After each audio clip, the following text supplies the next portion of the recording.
entreprises et puis également des entrepreneurs de la région parce que justement, en ce moment, on a le temps de prendre le temps. Donc, aujourd'hui, c'est Éric Labonté qui est copropriétaire de Aspirtech. Donc, merci tout d'abord d'avoir accepté mon invitation. Avec grand plaisir, Caroline. Donc, avant de parler trop, pas trop, mais je veux dire, avant d'embarquer sur le sujet d'Aspirtech, j'aimerais ça apprendre un peu plus à te connaître. Que les gens aussi qui nous écoutent découvrent l'entrepreneur que tu es, parce que tu es copropriétaire de Aspirtech, qui est un fabricant d'aspirateurs centralisés, comme au-dessus de mon épaule. Et voilà, tu ne l'avais pas placé comme ça stratégiquement du tout, là. En fait, Caroline, j'ai un profil qui est particulier. Je suis un gars de 50 ans. Je suis le père d'une fille de 22 ans.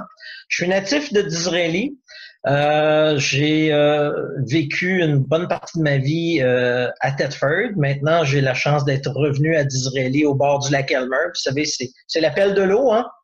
Oui. Et donc, c'est rapidement mon profil, mais j'ai été infirmier pendant plusieurs années en hôpital psychiatrique, en CLSC, en CHSLD, et jusqu'à temps que l'appel des affaires soit insistant en moi. Donc, c'est un peu mon parcours, là. Infirmier à copropriétaire d'une entreprise d'aspirateurs. On s'entend que c'est pas le même rien à voir, hein? Peut-être que tu avais prévu au départ, là. Okay. Absolument pas, absolument pas. Bien, nous, on s'est connus dans le contexte au départ. Tu as déjà été mon patron alors que tu étais directeur général à la station de récréo-touristique du Mont-Adstock. Absolument. Tu as quand même travaillé là quelques années. Donc, c'est là qu'on s'est côtoyés puis que par la suite, on a pu, nos chemins se sont recroisés de nouveau avec la Chambre de commerce. Ça, on va en revenir. Ouais. Justement, qu'est-ce qui t'a amené? Tu as parlé que tu voulais avoir un autre cheminement, mais qu'est-ce qui t'a amené à travailler au sein d'une entreprise qui fabrique des aspirateurs? Parce que j'imagine que tu ne connaissais pas nécessairement ce domaine-là auparavant. Là. Non. En fait, toute ma vie, du temps où j'étais infirmier, de devenir infirmier a été pour moi un accident de parcours, là, étonnamment. Sachant pas quoi faire à l'âge de 16, 17, 18 ans, bon, ben j'ai fait cette formation-là parce qu'à l'époque, au tournant des années 90, des emplois, il y en avait très peu. Puis bon, je suis allé vers ça. Mais parallèlement à ça, j'ai fait énormément de bénévolat qui a fait que j'ai eu à travailler dans plusieurs entreprises. Je me suis mis à redresser des entreprises. Or, la première entreprise que j'ai redressée, justement, c'était un organisme sans but lucratif à l'époque qui s'appelait l'Association de développement économique de Black Lake. Or là, j'ai organisé le Salon de l'invention. Par exemple, pour les plus vieux, ils vont se rappeler, c'était un salon qui était immense. J'avais des gens qui venaient du MIT et tout ça, visiter le salon à Black Lake. À l'époque, l'Internet n'existait pas. Donc, il fallait trouver des inventeurs. J'avais 120 inventeurs sur la patinoire à Black Lake. Et donc, ça m'a mis un peu plus en vue. Et après ça, ben justement, j'ai fondé à titre de directeur général la première coop de solidarité au Québec d'envergure régionale. Et suite à ça, évidemment, ça a parti. J'étais là pendant 4 ans. Après ça, je suis allé redresser une autre compagnie. Après 4 ans, j'étais essoufflé. Donc, je suis allé redresser la Chambre de commerce de la région de Thetford. Pendant 4 ans, là aussi, j'étais Chambre de commerce de l'année au Québec à ma 2e année. Après 4 ans, j'étais encore essoufflé. Donc là, je suis allé redresser une autre entreprise qui s'appelle Alutech Architectural. Cette entreprise-là est située à Thetford, à côté du palais de justice. On fait de l'enveloppe de bâtiment. Donc, j'ai été là pendant 4 ans. Après ça, je suis allé... C'est un grand sentiment d'appartenance, tu dis, parce qu'on fabrique des... Tu parles encore comme si tu étais là. Ah, oui. C'est un grand sentiment d'appartenance. Ça reste là. Hein. Après ça, j'ai été dans les solvants chez Solutions Chemco à Pont-Brillant pendant 4 ans aussi. Oui. Alors, à redresser. Et puis, ben là, à un moment donné, je me suis dit, écoute, Éric, il est peut-être temps que tu en redresses une pour toi. Et parallèlement à ça, depuis l'âge de 20 ans, j'achetais des immeubles. Mes chums allaient dans le sud. Moi, je m'achetais des vieilles maisons. Toi, c'est ça. Oui, oui. Et donc, j'ai eu à essayer des aspirateurs centralisés. J'en mettais dans mes maisons et tout ça. Et je me suis vite rendu compte que le meilleur produit sur la planète Terre était, à mon sens, les produits qui sont fabriqués ici à Coleraine, Aspirtech. Et j'ai fait comme il y avait une publicité dans le temps qui disait de M. Remington qui disait j'ai tellement aimé le produit que j'ai acheté le company. Donc, c'est un peu ce qui s'est passé. Finalement, ça fait maintenant 9 ans que je suis ici et c'est vraiment, vraiment agréable parce que justement, je l'ai redressé ici aussi, la compagnie. Et maintenant, on fait des affaires partout à travers le monde. J'ai des clients en France, j'ai des clients en Autriche, à travers les États-Unis, à travers le Canada et je vends aussi à Hong Kong, aux Chinois.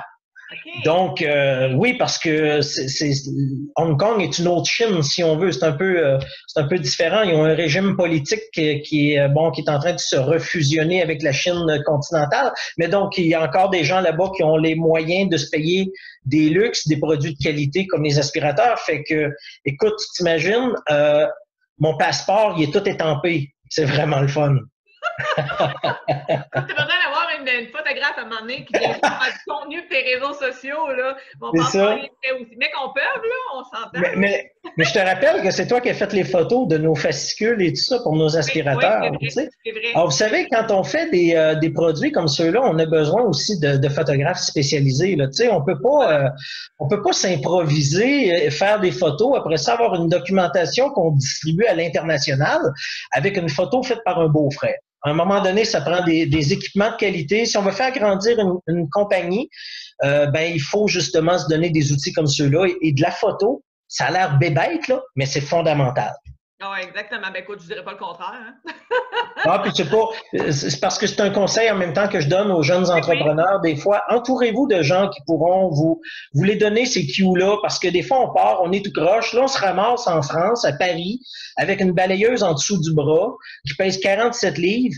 Je me promenais dans Paris l'autre fois, là, avec ma balayeuse partout, avec les taxis et tout ça, puis les gens connaissent le chauvisme des conducteurs parisiens de taxi, c'est quelque chose. Et donc, tu sais, tu fais beaucoup, beaucoup d'efforts, puis tu arriverais avec une documentation qui n'a pas d'allure, ben, tu es aussi bien de rester chez vous, de te coucher dans tes couvertures, puis rien faire. Ah, c'est ça. Fait que oui, ah oui. Écoute, tu t'as parlé de ton expérience de travail, oui, mais est-ce que as-tu fait une formation quelconque au niveau de la gestion d'affaires ou as-tu une formation autre que celle d'infirmier? J'ai fait évidemment ma formation d'infirmier. Par la suite, j'ai fait beaucoup, beaucoup de formations qui étaient données à travers des organismes sans but lucratif dans lesquels j'étais. J'ai fait un certificat en marketing aussi à l'université à Trois-Rivières. Ma fille avait 0 ans et je commençais mon certificat à Trois-Rivières, à l'EQTR, que je voyageais 2 soirs par semaine. Et j'ai aussi fait, pas beaucoup, j'ai fait juste une mineure en gestion de ressources humaines. Donc, c'est ça ma formation universitaire. Elle est plutôt limitée. En fait, en marketing, c'est quand même correct. Mais honnêtement, je suis un gars qui fonctionne beaucoup avec son pif, mais surtout, une de mes principales qualités, je vous dirais, c'est celle de... C'était ma prochaine question. Oui, c'est parce que ça vient avec. Hein? Une de mes principales qualités, c'est que je n'ai jamais été gêné de demander des conseils. Oui. Et j'en donne beaucoup. Moi, j'ai beaucoup de jeunes entrepreneurs qui m'appellent, même si ça n'a pas rapport avec ce que je fais déjà, ils ont besoin des fois de se faire poser les 3 bonnes questions finalement dans une discussion. Un peu de mentorat dans le fond. Là. Tout à fait, j'en fais beaucoup. D'avoir des gens d'expérience. Oui, tu sais, à un moment donné, j'avais un projet, par exemple, d'évaluer, écoutez, je peux le dire maintenant, c'est quand même lointain, mais j'étais à regarder pour partir un cinéma à Thetford. Dans ce qui est devenu aujourd'hui un magasin de meubles, justement, Accent Meubles. Mais à qui poser les questions pour qu'ils se sentent pas en compétition puis qu'il y a un modèle d'affaires qui ressemble au mien? Écoutez, finalement, le modèle d'affaires qui m'intéressait le plus, c'était un cinéma privé à Matane, flambant neuf. Fait que je suis allé passer un week-end là. J'ai appris énormément de choses sur le secteur d'activité. La personne là-bas était très généreuse parce que d'un, ça lui faisait plaisir. Je pense qu'on aime ça, partager nos compétences. Puis j'étais pas en compétition avec lui. Non, exactement. Fait que finalement, j'ai développé une amitié. Puis ça m'a permis de poser les bonnes questions, d'évaluer les bonnes choses, puis de dire, finalement, je le ferai pas le projet. Simplement. D'ailleurs, je peux te dire que souvent, les meilleurs projets que j'ai faits dans ma vie, c'est ceux que j'ai pas faits. Parce que j'ai posé les questions, parce que j'ai pas eu la gêne. Tu sais, si par exemple, demain, j'avais le goût de me lancer en photographie, oui, j'irais poser des questions à des gens qui sont soit des retraités ou des gens qui sont vraiment pas dans mon marché. Puis après ça, on s'en va avec ça, tu sais. Faites-le, il faut que les gens prennent le temps. Moi, ça a été donc ce qui m'a vraiment permis de réussir en affaires, là, ça a été de questionner. OK. Puis si à l'inverse, justement, avec le COVID-19, c'est toi, ta production, elle a comme pour presque arrêter, c'est ça, on va en reparler tantôt, mais est-ce que, c'est des fois qu'on prend un certain recul de même, on a plus le temps d'évaluer nos choses et tout, est-ce que tu as justement un point, une chose que tu aurais à travailler, que tu te rends compte que tu as peut-être pas nécessairement des lacunes, mais que tu aimerais te perfectionner ou t'améliorer encore en tant qu'entrepreneur? Assurément, j'ai des lacunes. Je les connais. T'es pas parfait comme moi? Mais d'ailleurs, non, j'ai des lacunes. Bon, la première chose qu'il faut savoir, c'est qu'il faut les reconnaître. Oui. Et d'être très humble là-dedans. Parce que la perfection, justement, ça n'existe pas. Les gens qui possèdent toutes les compétences d'administration, de direction d'une entreprise, c'est pas vrai, ça n'existe pas. Donc, il faut assumer nos faiblesses, mais surtout, il faut les reconnaître. Fait que moi, ma faiblesse principale, honnêtement, c'est au niveau de l'utilisation des technologies nouvelles. C'est une faiblesse parce que j'ai pas d'intérêt. Non, exactement. Ça m'écoeure. Oui, je comprends comment ça fonctionne et tout ça. Fait que sais-tu quoi? Je fais des chèques. J'embauche des gens qui le font à ma place. Or, mais ça m'a permis de me rendre compte, écoute, t'es pas sans savoir que, comme tu l'as dit d'entrée de jeu, mon chiffre d'affaires s'est effondré, comme tout le monde, dans les dernières semaines. J'ai perdu autour de 90% de mon chiffre d'affaires. J'ai clairé tout le personnel. Puis d'ailleurs, en passant, c'est la chose la plus tough à faire dans la vie, c'est de clairer du staff. Vous avez même pas idée. Ceux qui sont des entrepreneurs, vous le savez combien on en fait des nuits blanches, combien. Des fois, on est isolé, on pleure, c'est incroyable. Mais bon. Donc, j'ai compris suite à ça que oui, les technologies, ça m'écoeure, mais j'ai pas le choix de les utiliser un peu mieux.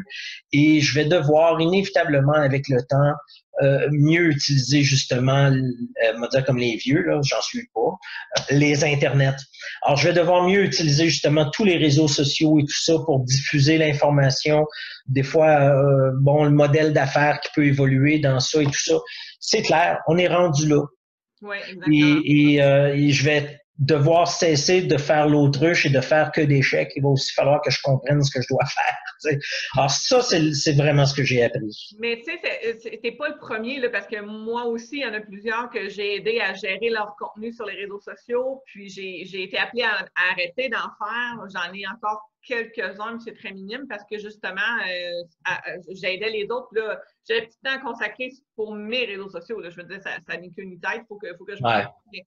Il y en a beaucoup qu'au début, c'est parce que ça faut s'en aller, puis ça a l'air d'une montagne, puis finalement, quand tu commences petit peu par petit peu, puis là, à un moment donné, là, c'est plus de l'ignorance, tu es un petit peu plus dans un... Tu sais, ça va mieux. Comme là, tu disais, ça te tente pas parce que tu sais, t'as pas d'intérêt en ce moment. Fait que, bon. Là, mais tu sais, j'avais pas d'intérêt, puis sérieusement, mon réseau de distribution me faisait très bien vivre. Et donc, je sentais pas l'obligation, puis tu sais, de le faire. Mais maintenant, aujourd'hui, je me rends compte, tu sais, que tout est fragile dans la vie. Oui.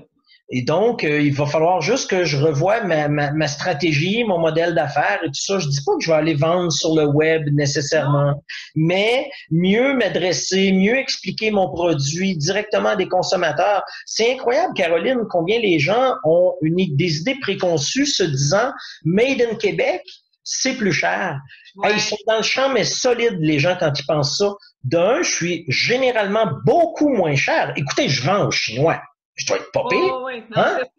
Alors, j'ai acheté mon aspirateur avec toi. Fait que, écoute, je pense que c'est pour ça qu'on s'aime autant. Hein? La maison n'a jamais été aussi propre. Mais c'est ça, tu sais, les réseaux sociaux et tout ça, écoute, c'est vraiment ce que j'aurais appris dans les dernières semaines. Tu sais, je fais une parenthèse, il y en a qui m'ont dit « Ouais, tu sais, je vivais bien avant ça et tout. » Ben, pourquoi Pepsi, Coca-Cola de ce monde ont une page Facebook, ont des réseaux sociaux? C'est clair. Ils étaient connus avant ça, puis ils vont en vendre pareil, mais ils sont encore là. Fait que, mais c'est bien. Écoute, t'as dit une phrase comme de quoi de passer une nuit blanche, puis écoute, c'est pas des jokes, là, je l'avais noté sur ma feuille parce que je voulais en parler. j'ai fait un live précédemment avec Lynn Gosselin, puis j'ai parlé d'une angoisse que j'ai vécue. Puis, juste faire une parenthèse, à un moment donné, je siégeais sur la chambre de commerce avant il a fallu que je quitte en étant conseillère municipale, mais on siégeait une rencontre, puis à un moment donné, tu as sorti, je ne sais pas dans quel contexte, tu as dit c'est pas vrai que tu es un entrepreneur si tu n'as pas passé une nuit blanche à te casser la tête à savoir comment que la journée de demain va être, comment tu vas passer au travers. C'est pas vrai que tu es entrepreneur si tu n'as pas fait ça. Puis moi, écoute, je t'ai écouté, j'ai fait comme dans ma tête à moi, c'est qu'est-ce qui dit là? Hey, moi, j'avais jamais passé une nuit blanche. Là. Moi, ça allait très bien. Puis je me suis dit, wow, il se plante bien raide. C'est parce qu'il y a eu des problèmes. Moi, ça va super bien. Sauf qu'à un moment donné, j'en ai parlé dans mon autre live, mais bref, j'ai eu l'aide du gouvernement qui a arrêté. J'ai eu le droit pendant un an de temps. Puis moi, j'ai toujours eu de la difficulté avec la sécurité financière. C'est que la journée que cette aide-là a arrêté, même si ma business allait super bien, même si j'avais des clients, même si tout rentrait, le sentiment d'insécurité a repris dessus. Et là, je n'ai pas dormi. Et là, j'ai passé nuit blanche. Puis là, j'ai pensé à toi. Mais sais-tu quoi? Quand que j'ai réalisé ça le lendemain, je me suis dit, non, Caroline, c'est normal. Éric le dit. Quand tu es entrepreneur, ça peut arriver que tu as des nuits blanches. Fait que je me suis accordé le droit d'avoir ça, puis ça m'a permis une certaine introspection puis de travailler sur ce point-là. Mais pour vrai, ça m'avait marqué ça, ce que tu avais dit, puis c'est vrai. Et c'est juste que le lendemain, ben, on se retrousse les manches, puis on trouve une solution, puis il n'y a personne qui est à l'abri de l'erreur, personne qui est à l'abri de ce questionnement-là et tout. Là. Exactement. C'est ça. L'humilité en business, même quand ça va bien, je pense que c'est une belle qualité parce qu'on est à l'abri de rien. Et moi, je me rappelle là, j'ai eu une fois là, la première fois que j'ai dû mettre du personnel à pied parce que j'étais en train de redresser une entreprise. Ouf, ça a été un calvaire. Un calvaire. Puis en plus, on est dans des petites régions. On se croise à l'épicerie, à la piscine municipale, etc. Ouais, c'est facile de se faire juger ou de... Ouais, puis tu sais, quand tu le sais, on sait aussi que les gens, là, ils sont pas des multimillionnaires, là. Puis que pour eux, là, tu sais, tu leur enlèves le gagne-pain. Mais en même temps, tu es là pour sauver l'entreprise, puis si tu le fais pas, c'est tout le monde qui va perdre son gagne-pain. C'est ça, il y a des mais c'est tough. Qui font mal. C'est là qu'on appelle, tu sais, des fois, on parle justement de la solitude de l'entrepreneur. Ce genre de choses-là. C'est pour ça que, tu vois, des fois, il faut joindre des cercles de gens d'affaires, des chambres de commerce, parce que on en jase, on peut jaser de ces choses-là, puis maudit que ça fait du bien. Puis la journée où on a à subir ces souffrances-là, ben comme tu as fait, t'as pensé, t'as dit, hey, même la bonté, ça y est arrivé lui aussi, là, tu sais, fait que ça arrive à tout le monde, ces choses-là. Puis à quelque part, on se sent moins isolé, tu sais, parce que c'est tellement tough. Oui, puis il y a combien de films qu'on voit des histoires vécues sur des personnes à succès, puis tu fais, mais voyons donc, je m'attendais pas à ce que cette personne-là elle ait vécu ça, puis ça, fait que c'est un peu rassurant à quelque part de le savoir. Oui. Puis tu as soulevé justement le point du bénévolat et tout, parce qu'on a effleuré un petit peu tantôt en disant la chambre de commerce, mais tu as tout le temps été une personne qui a été impliquée au niveau de la communauté, puis parle-nous donc un peu de ça, justement, comment tu vois ça, le bénévolat puis l'implication, hein? Ben moi, c'est ce qui a changé ma vie. Moi, je vais vous le dire, là, à l'âge de 17 ans, j'étais sur le conseil d'administration de Feu, le carnaval de la pâtisserie à Disraeli. Hey, j'ai gagné, moi. Ah oui? Ah! À 17 ans. J'ai ma petite médaille. Oh! Ben, moi, à 17 ans, en fait, j'ai commencé, le festival avait lieu, les premiers mois où j'étais dans l'organisation, je gérais les bars et les spectacles et j'avais 17 ans. Je pouvais pas entrer dans les bars encore. Hey, j'y allais quand même dans les bars. C'était un privilège pour ça que tu avais été là-dedans. mais j'ai commencé comme ça. Après ça, ben, écoutez, les gens m'ont remarqué. J'ai embarqué sur le conseil d'administration de la journée tripante. Après ça, j'ai fait de la politique. J'ai été président fondateur dans la région du Parti Bloc québécois. Après ça, j'ai fait beaucoup de bénévolat politique. J'ai créé les pêches en ville. J'ai été sur un paquet de comités comme ça. J'ai été sur l'association des riverains du lac Elmer. J'avais pas de résidence à Disraeli, mais je croyais en l'écologie. Et ça l'a fait à chaque fois. J'ai rencontré des gens de qualité, des gens qui m'ont permis de grandir, d'améliorer mes compétences, des gens qui sont devenus des amis à qui j'étais jamais gêné après d'appeler le directeur des ressources humaines de l'hôpital à Thetford, le directeur des ressources humaines de l'Ab Chrysotile, etc., etc. Et c'est ça, faire du bénévolat, c'est oui, servir la communauté, mais ce que ça nous apporte à nous, c'est tellement gratifiant parce que là, on se fait un réseau d'amis, un cercle de gens qui sont allumés, compétents, stimulés, généreux, etc. Oui, Ça, parce que tu rencontres des gens dans ces événements-là qui ont des valeurs qui ressemblent aux tiennes. Effectivement. Habituellement, ça va bien, là. Effectivement. Donc, il faut absolument, moi, j'invite les gens qui n'en font pas encore du bénévolat, ben, gênez-vous pas. Appelez puis demandez comment je peux m'impliquer. Et moi, quand j'ai commencé à faire de la politique, là, je grimpais sur des poteaux puis je mettais des posters sur ces poteaux. Hein? C'est comme ça que j'ai commencé, puis je me suis ramassé président d'un parti politique, puis président régional, puis après ça, président des jeunes de l'Est du Québec, puis tout ça. Fait que ça m'a apporté un gros réseau, ce qui a fait que j'ai pu créer les pêches en ville, etc., etc., tu sais. Et aujourd'hui, ben, j'ai un bon réseau de contacts. Ça m'a développé ma confiance en moi, et ça fait aujourd'hui de moi un homme d'affaires, tu sais, de façon naturelle. Tout ça, c'est enclenché. Tu sais, la première fois que j'ai fait négocier un contrat, c'était le contrat justement de la fourniture des alcools avec O'Keeffe à l'époque. Les gens se rappelleront. Pour le carnaval de la pâtisserie. Écoutez, je suis un petit cul, j'ai 17 ans et je négocie un contrat de 55 000 $. Ouais, j'en buvais un peu. 55 000 $ était le premier contrat que j'ai négocié de ma vie. Quand même, hein? Avant même d'acheter une auto neuve, j'avais négocié l'équivalent d'une maison à ce moment-là, que ça valait. Imaginez la confiance qu'on développe. Puis ça, je l'ai fait, cette négociation-là, mais étant épaulé de quelqu'un plus âgé que moi, plus expérimenté que moi. Ça a été des écoles extraordinaires. Moi, j'invite tout le monde, impliquez-vous de toutes sortes de façons.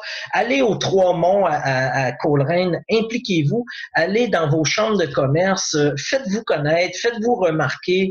Il y a plein de choses comme ça. Vous voyez quelqu'un... Moi, là, je vais vous le dire, je crois tellement en ça, l'implication, que dans notre quotidien, on le fait. Tu sais, dernièrement, cet hiver, le début de l'hiver a été compliqué. Ben, j'étais dans la région de Cowansville, puis je voyais un monsieur qui se battait avec une grosse balle de foin blanche, puis son tracteur. J'ai jamais conduit un tracteur de ma vie. Je suis arrêté, j'ai mis les 4 clignotants, j'ai dit, est-ce que je peux vous aider? Il m'a fait conduire un tracteur. Ah ouais. Hey! Le bonheur! Mais je le sais que j'ai changé sa journée, ce monsieur-là. Ouais, ouais. C'est ça de s'impliquer, c'est ça d'être généreux. Soyons généreux, tu sais. Oui, puis il y en a qui pensent que ça va trop prendre de temps, mais je pense qu'on est capable de choisir du bénévolat en fonction du temps qu'on a accordé. Il y en a qui, des fois, ils vont dire « Non, moi, oublie ça, faire ça, j'ai jamais le temps. » Je m'excuse, mais moi aussi, je suis impliquée dans plein d'affaires. Puis, il y en a tout le temps qui me demandent « Mais où tu trouves le temps? » Bien, je l'ai trouvé le temps. J'organise mon temps, puis je trouve que ça vaut la peine. C'est sûr qu'à un moment donné, il faut que tu donnes tes limites, parce que je sais que moi, personnellement, j'avais de la difficulté à dire non. Fait qu'à un moment donné, ben, tu sais, comme là, j'ai un mentor, moi, qui me suit au niveau de mon entreprise. Puis, à un moment donné, il m'a dit, Caroline, ben, donne-toi du temps. Puis, quand tu auras fini, mettons, un mandat, accorde-toi peut-être une année de répit avant, mettons, il ne faut pas embarquer dans un autre gros projet. Parce qu'exemple, moi, je suis avec la Grande Quête, je suis avec les retrouvailles de la polyvalente de Disraeli. Fait que juste ces 2 mandats-là, c'est déjà beaucoup.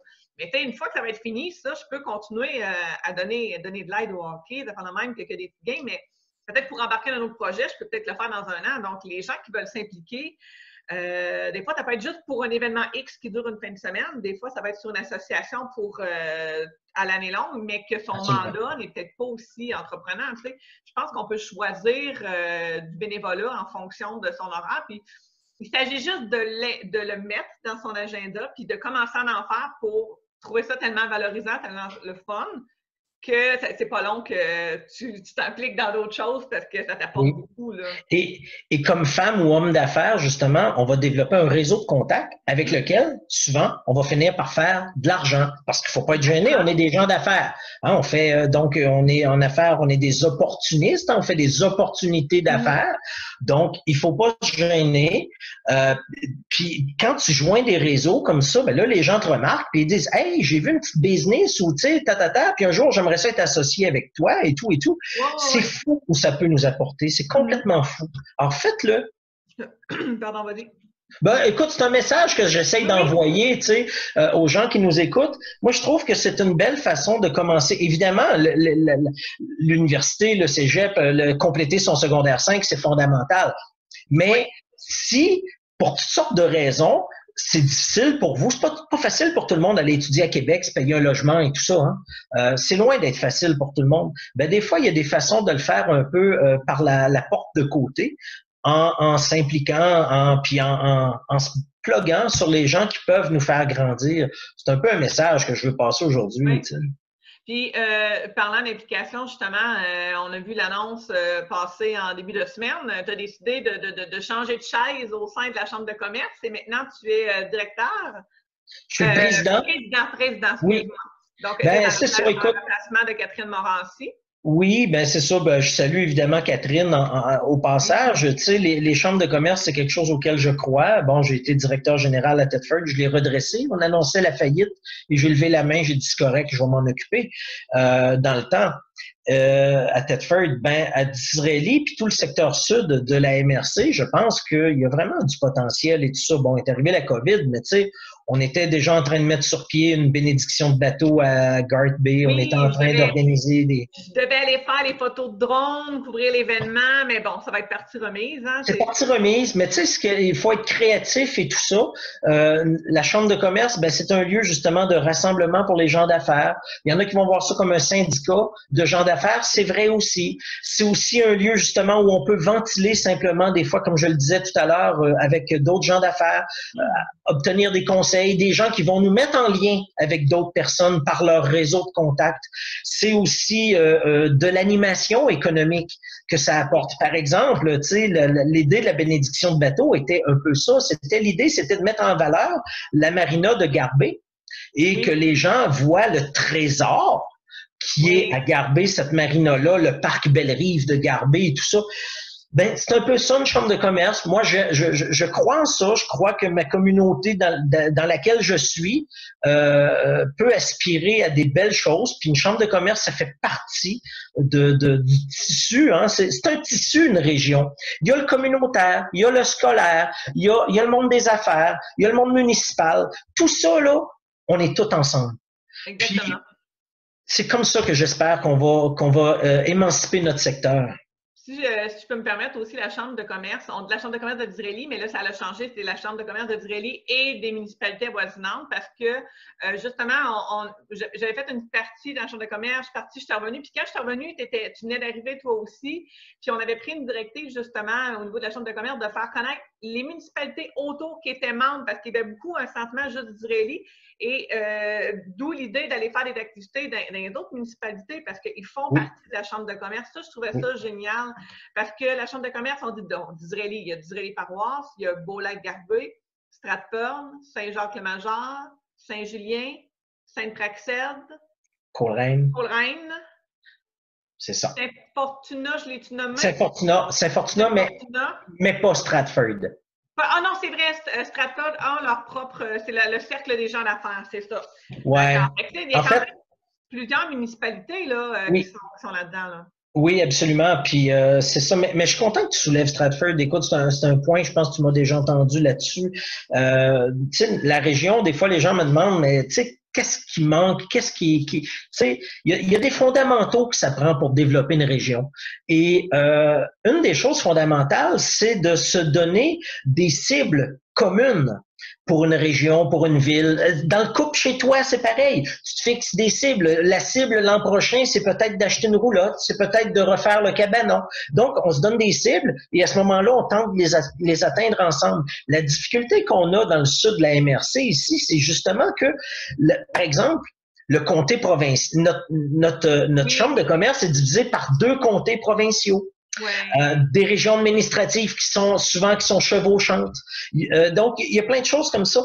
Fait que ça, c'est des choses sur lesquelles il faut travailler à la base, là, tu sais, où ce que, là, après ça, on peut travailler des objectifs communs. Tu sais, à l'époque, quand j'ai créé le dossier du gaz naturel dans la région de Thetford, les gens me prenaient un peu pour un fou et on a monté un dossier, justement, qui était béton, hein, où on a réussi à ramasser le gaz naturel à Vallée-Jonction puis d'aller arrêter la pipe à Black Lake. Alors, on avait réussi justement à créer un momentum, à embarquer tout le monde dans ça. Et c'est tough faire ça quand tu n'es pas dans la même région administrative. Ouais. Puis pourtant, c'est tellement important. On parle, par exemple, de la fermeture peut-être potentielle de l'aréna à Disraeli. c'est des choses qui sont inévitables si on travaille pas ensemble dans des objectifs communs. Comment on peut arriver comme région à garder ces équipements-là fonctionnels au même titre qu'un terrain de tennis, au même titre que des trottoirs dans nos municipalités? C'est important, un aréna. Moi, je patine pas. Puis pourtant, je fais de la commandite à l'aréna d'Israéli et pourtant j'y crois à l'aréna, même si je patine pas, parce que je sais que c'est fondamental. Et même si toi, Caroline, tu joues pas au tennis, tu sais que ça prend des terrains de tennis dans une communauté. C'est comme ça. Joues-tu au tennis, Caroline? Non, non, non. J'aurais pu essayer d'aller te battre. Plein qualité, mais Donc, avec une chambre de commerce plus dynamique, locale comme ça, ben, j'espère justement qu'on va arriver à créer des momentum, travailler ensemble, d'arrêter pas de se tirer les cheveux, mais des fois, on regarde un peu avec suspicion les gens autour de nous. Il faut arrêter ça. Non. Come on, s'il vous plaît. À force de faire des activités comme vous aviez commencé, là, justement, c'est comme quand j'étais dans la chambre de commerce, on avait fait une soirée rencontre au restaurant des Sentiers. Puis, mais je pense qu'à force de faire des petits événements comme ça, les gens vont OK, finalement, la chambre de commerce, ça se promène partout. Puis je pense que ça va aider. Mais en tout cas, on salue au passage les entreprises s'ils sont intéressés. Il y a une page Facebook de la chambre de commerce. D'ailleurs, vous êtes présentement en période d'adhésion pour les nouveaux membres. Que les gens peuvent faire ça, puis c'est sûr que quand il va y avoir une relance au niveau de la COVID-19, il va y avoir des choses qui vont se passer. Ah, absolument. Mais, mis à part, là, maintenant, on va embarquer dans Aspirtech, l'aspirateur qui est derrière toi. J'ai pas eu personne encore dans mes lives qui était copropriétaire. Comment tu trouves ça, toi, justement, de travailler avec une autre personne? Premièrement, est-ce que vous êtes deux personnes semblables ou vous vous complétez? Bon, en fait, justement, moi, ici, parce qu'il y a différentes formes, il y a des actions, puis tout ça. Quand vous achetez une entreprise, il y a des façons d'acheter des entreprises. Est-ce que vous achetez des actions, des actifs et tout ça? Moi, j'ai acheté des actions ici. Et on était à égalité, mon associé et moi, 50-50. Par contre, j'avais un type d'action qui me donnait des droits de vote supplémentaires. Ce qui faisait que j'étais quand même celui qui contrôlait la compagnie. Savez-vous quoi? J'avais peur de ces actions-là. Parce que quand tu travailles en équipe, tu travailles en équipe. C'est comme dans le couple chez vous. C'est égalité ou rien. Or, sinon, ça devient invivable, en tout cas à mon sens. Donc, on a travaillé comme ça, mon associé et moi, pendant 8 ans. On a triplé le chiffre d'affaires en 8 ans. Mais maintenant, mon associé, il vieillit un petit peu plus vite que moi. Et puis, donc, il va falloir qu'il commence à y penser à se retirer. Et donc, on a joint à nous un jeune qu'on a voulu intéresser justement en lui vendant, mon associé et moi, chacun 5% des actions. Donc, maintenant, on est 3 associés. Il y en a un à 10%, puis 2 qui sommes à 45 chacun. Ce qui fait le 100% à ce moment-là de l'actionnariat. Maudit que c'est le fun d'être plusieurs. Oui. J'imagine que d'avoir une autre personne comme ça, puis comme tu dis, un plus jeune, bon, ben des fois, il arrive avec des nouvelles idées, une nouvelle peut-être vision que vous n'aviez pas auparavant ou qui vient juste se compléter. Mais c'est ça. Vous avez, j'imagine que vous répartissez certaines tâches, certains domaines. Y en a-t-il un plus de bureaux, d'autres plus production? Oui, ça c'est important, justement. Tu as raison aussi, Caroline. Quand on fait appelons ça un joint venture en français, là. Alors, quand on fait une association comme ça avec d'autres personnes, à mon sens, puis je détiens pas toute la vérité, bien, évidemment, mais à mon sens, d'être complémentaire, c'est excessivement utile. Donc, moi, j'ai plus la charge administrative de l'entreprise, développement des affaires et tout ça, et mon associé, lui, dirige les contrôles qualité, fabrication, expédition, etc. Et comme ça, c'est beaucoup plus facile. On se rencontre. Je vous dirais toutes les 2-3 semaines, pas très longtemps, 15-20 minutes, on se fait un petit rapport d'activité, chacun sur notre bord, nos petites misères, nos petits bonheurs, chacun sur notre bord. Puis c'est pas l'idée que je vais aller lui dire comment faire un assemblage nouveau, mais c'est plus que ça lui permet de ventiler. Et d'avoir une écoute nouvelle et tout ça. Et puis, des fois, ben, il m'allume sur des choses. Fait que là, je me dis, oh mon Dieu, je vais peut-être... Fait que ça m'a permis d'aller chercher des subventions, par exemple, pour aller améliorer la productivité de l'entreprise. Parce que, tu sais, il me disait, telle tâche que je fais, j'haïs pas ça, je la déteste. Okay. Fait que comment l'améliorer, tu sais, parce qu'à quelque part, faut être heureux au travail.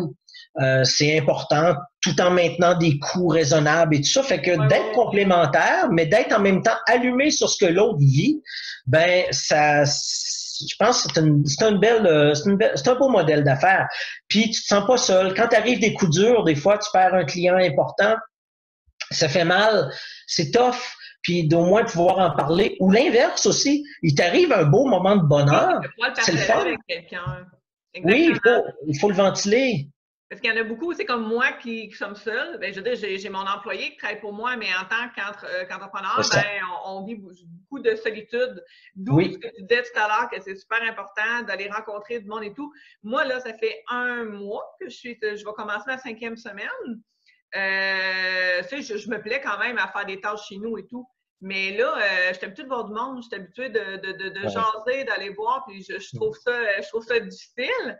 Mais quand tu es dans ta réalité d'entrepreneur, puis que, comme tu dis, tu as un bon coup, là, oui, ta famille va t'encourager, mais tu sais, quand c'est ton partenaire qui est avec toi, tu sais, les bons coups, c'est plus facile à partager. Avec mon employé, on va s'en parler. Yes, c'est super content. Mais quand il arrive un petit pépin ou un stress ou une angoisse, tu es tout seul,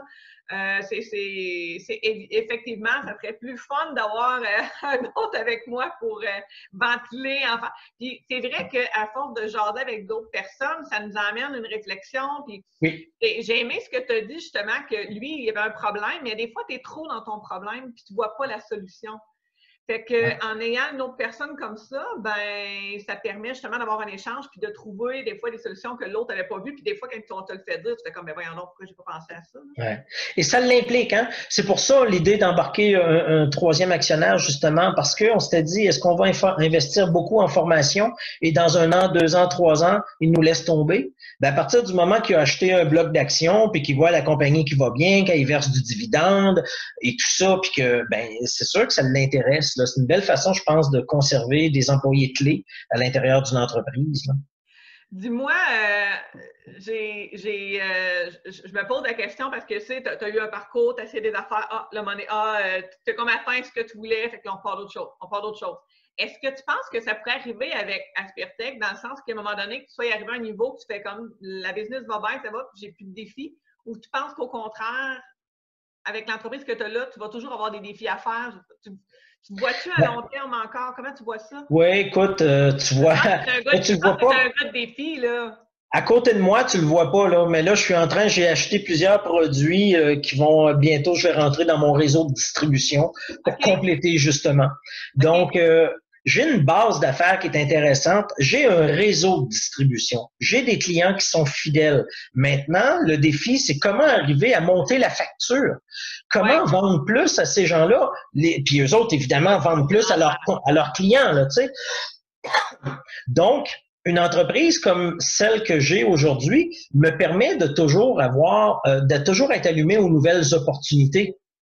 Puis en plus, évidemment, le fait que je la dirige, ben, m'apporte les bonheurs qui viennent avec aussi. Tu sais, quand je te disais, tu sais, quand tu prends des avions tout le temps puis que c'est trippant. Ben oui. C'est trippant. Ma compagnie me fait triper. J'ai 50 ans. Aujourd'hui, je m'amuse. Je travaille fort, mais je m'amuse. Puis ça, là, je le souhaite à tout le monde, vraiment. C'est un côté, je trouve, qui est super intéressant justement de l'entrepreneuriat, d'avoir sa propre business à nous, parce que ça peut nous amener à des endroits qu'on n'y pensait pas. Là. Moi, la première, j'ai déjà fait de la montgolfière pour aller tourner une vidéo 360. C'est quand est-ce que j'aurais pu, premièrement, j'ai peur des hauteurs. Mais je l'ai fait pour me challenger. Puis, dans le temps, j'étais pour mon ancien patron, Patrick Nadeau. Puis, tu sais, écoute, j'avais peur, mais je me disais, quand est-ce que tu vas pouvoir monter dans une montgolfière? Mais je l'ai fait pour travailler. Tu sais, ça m'emmène mon travail aussi à visiter des endroits de toute beauté, à visiter des endroits touristiques, de dire, hey, je suis payé pour faire ça. Tu sais, pour partir le matin avec un sac à dos puis grimper une montagne pour aller réaliser des images, mais je fais de l'exercice puis je découvre un endroit, tu sais. Exactement. Je pense que dans chacun de nos travails, la plupart des entrepreneurs vont dire qu'ils sont passionnés par ce qu'ils font puis qu'ils n'ont pas l'impression de travailler. C'est ça. Sauf la partie que tu es derrière ton ordi puis que tu fais des chiffres puis que... Oui, c'est certain. C'est certain. Mais oui, il faut que ce soit agréable. Puis il faut que sinon c'est pas le fun. Ça. On peut pas. Il faut que ce soit agréable. Mais des fois, c'est tough, c'est sûr. Mais c'est pas grave. Puis, es-tu une personne qui, ben, je pense avoir pas mal la réponse, mais es-tu une personne qui est plus spontanée, impulsif ou tu es plus réfléchie? Je suis intuitif. J'ai une intuition qui est très, très présente en moi. Dans tous les aspects de ma vie, je pense que j'ai beaucoup, beaucoup d'intuition. Effectivement, je suis aussi des fois explosif. Pour rien parler à mon assureur hier. OK. Or, parce que dans une entreprise manufacturière comme la mienne, on a des assurances, évidemment, qui sont excessivement dispendieuses pour Ouais. remplacer, mettons que l'industrie brûle, remplacer le chiffre d'affaires, formation de main-d'œuvre, etc., etc. Il y a toutes sortes de couvertures comme ça. Et pandémie. Ah oui. Alors là, justement, hier, la personne commence à m'expliquer les règles du jeu pour la pandémie. Je dis, moi, je vais t'expliquer bientôt les règles du jeu, comment changer mes chèques. Ils sont à veille depuis passer, mes chèques.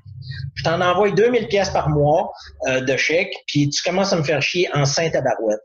Fait que oui, des fois, ça m'arrive d'être un peu explosif comme ça, mais tu sais, c'est mon côté latin. Ouais, mais je pense que c'est explosif quand ça vient toucher tes valeurs, puis que tu crois profondément, puis que Oui. là, ça fait un non-sens. Là, je pense pas que tu sois quelqu'un, pour te connaître un peu, qui va exploser pour rien. Là. C'est pas une petite mèche qui va faire quelque chose, mais quand ça vient toucher tes valeurs profondes, puis en quoi tu crois, puis que tu travailles fort, là, ça se peut que... Ah, puis c'est ça. Fait que l'intuition, moi, en tout cas, je peux vous dire que l'intuition, c'est important en business. Le ressenti, c'est très, très important. Puis surtout, faites attention aux conseils de beau-frère. OK? Votre beau-frère, c'est votre pire conseiller, puis votre mari est encore pire. Faudrait pas que mon beau-frère m'écoute, je ferais comme Caro, on travaille ensemble, pourquoi tu dis ça? Non, je comprends ce que tu veux dire, effectivement. Parce qu'on veut se faire dire la vérité. On veut se faire dire la vérité. Tu sais, je vous l'ai dit tantôt, moi, les meilleurs business que j'ai eus, c'est celles que j'ai pas parties finalement. Et gênez-vous pas. C'est pour ça que je dis aux gens, allez voir des filles comme Caroline, tu as beaucoup d'expérience maintenant en affaires. Tu sais, c'est important que les gens aillent voir des gens comme toi, comme moi, pour se faire dire les vraies affaires. S'ils veulent se faire flatter la pilule, ils iront voir des politiciens. S'ils veulent aller voir puis avoir des vraies réponses, alors ils verront, tu sais. Moi, c'est pour ça que j'ai été me chercher un mentor. En passant, je n'ai parlé dans un autre live, mais j'ai eu le service de mentorat par la SDE qui, suite à une rencontre avec moi, puis ils ont vu c'était quoi mes besoins et tout, m'ont référé à un mentor qui, lui, préfère rester dans l'anonymat, mais c'est quelqu'un de la région, puis que je suis comme donc bien contente. Le fit est parfait. Et pourquoi j'ai besoin d'un mentor? Parce que moi, dans ma tête à moi, on allait chercher des conseils quand ça va mal. Mais non, on va chercher des conseils quand ça va bien pour justement éviter que ça aille mal.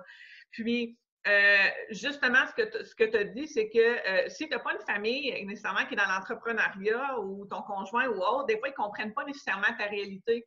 Puis des fois, ça va arriver que tu vis une situation X, puis quelqu'un qui n'est pas dans le domaine, qui n'est pas en entrepreneuriat, va faire comme, ben là, regarde, arrête ça, puis c'est fini là. Mais, tu sais, toi, la première, tu vas comme, ben non, c'est pas ça que je voulais te dire. Là. Tandis que l'entrepreneur va arriver, va dire, ouais, mais attends un petit peu, OK, ça, tu pensais à telle affaire, tu fais ci, tu sais. La discussion va être différente. Tout à fait. Puis, effectivement, d'aller chercher des conseils des gens, puis, comme on dit, on prend des conseils, on en prend, puis on en laisse. Là. Évidemment. C'est ça. Évidemment. Mais, fait que c'est un peu ça le message qu'on voulait se passer aujourd'hui. Ben oui. Ben moi, écoute, j'ai trouvé ça super intéressant. Oui, on se connaît, mais pas autant que ce qu'on a connu en ce Permets-moi de dire une chose, Caroline. Permets-moi de dire une chose. Je veux le dire. Ben, c'est parce que c'est ton monde qui écoute aujourd'hui, puis je veux qu'il le sache.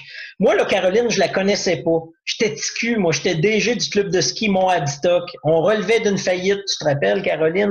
On se connaissait pas, ni toi ni moi. J'avais un pinch dans le temps. Ça fait longtemps. J'avais 0 livre de surplus. Aujourd'hui, j'en ai 10. Caroline, j'étais dans marde solide avec tout ce qui était la gestion, justement, de la billetterie et tout ça. Hey, t'étais un enfant. Et t'avais pris ça sous ton aile. J'avais 18 ans. C'est ça, tu étais un enfant.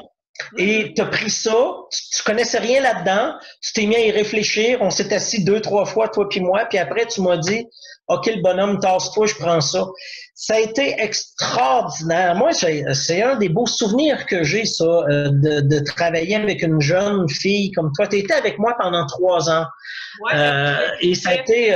stock à peu près, là, ouais. Ouais, ça avait été des belles années en tout cas. Puis ce que je voulais dire, c'est que tu as été créative.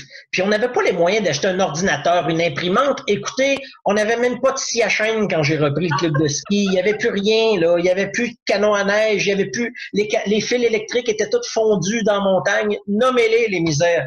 Puis donc, j'avais certainement pas les moyens d'acheter un ordinateur puis une imprimerie à... Puis tu avais pris ça en main, tu avais été créative. Puis c'est ça d'être créatif. C'est ça être une femme ou un homme d'affaires. Il faut être créatif. Aujourd'hui, on vit la COVID, ben on est quand même créatif. On réussit quand même à bouger, puis à redresser, puis à réaligner des choses.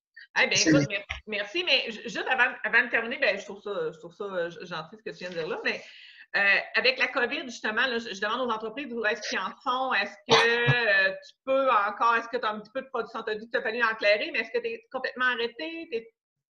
Comment ça se passe, là? Ben, écoutez, moi, je dirige une entreprise qui a été créée en 1977, fait que je peux vous dire qu'il y avait du ménage à faire. Fait qu'on a fait du ménage dans le shop en tabarouette. Les grosses vidanges, ça va valoir la peine cette année. OK. Donc, on en a profité pour faire ça, puis on a profité aussi pour aligner un peu nos façons de fabriquer, améliorer encore, peaufiner certaines choses, améliorer des postes de travail. On produit un petit peu maintenant que la construction a recommencé. J'ai déjà des commandes, là, quand même quelques palettes qui vont partir lundi. Donc, ça va reprendre tranquillement. Puis j'espère rappeler tout mon monde d'ici 2 mois. D'ici là, ça va être difficile parce que les chantiers se ferment pas. Là. Ils sont difficiles à fermer. Okay. Mais on lâche pas, hein? Non, c'est ça exactement. Puis les gens qui veulent encourager en ce moment, ce qu'ils peuvent faire, c'est d'aller voir la page Facebook, puis de partager, parce que justement, ça ne coûte rien de partager des posts sur Facebook, puis d'en parler aussi. Ce qu'on vient de dire là, les gens, des fois, ça vient allumer quelque chose, puis à un moment donné, ils ont un besoin quelconque, ils vont « Ah, je me rappelle, j'avais écouté Éric Labonté et tout. » Voilà. Donc, parlez-en bien, tout simplement. Hey, je te remercie beaucoup, Éric. Ça a été super intéressant. Puis, je te souhaite une belle fin de journée. À toi aussi.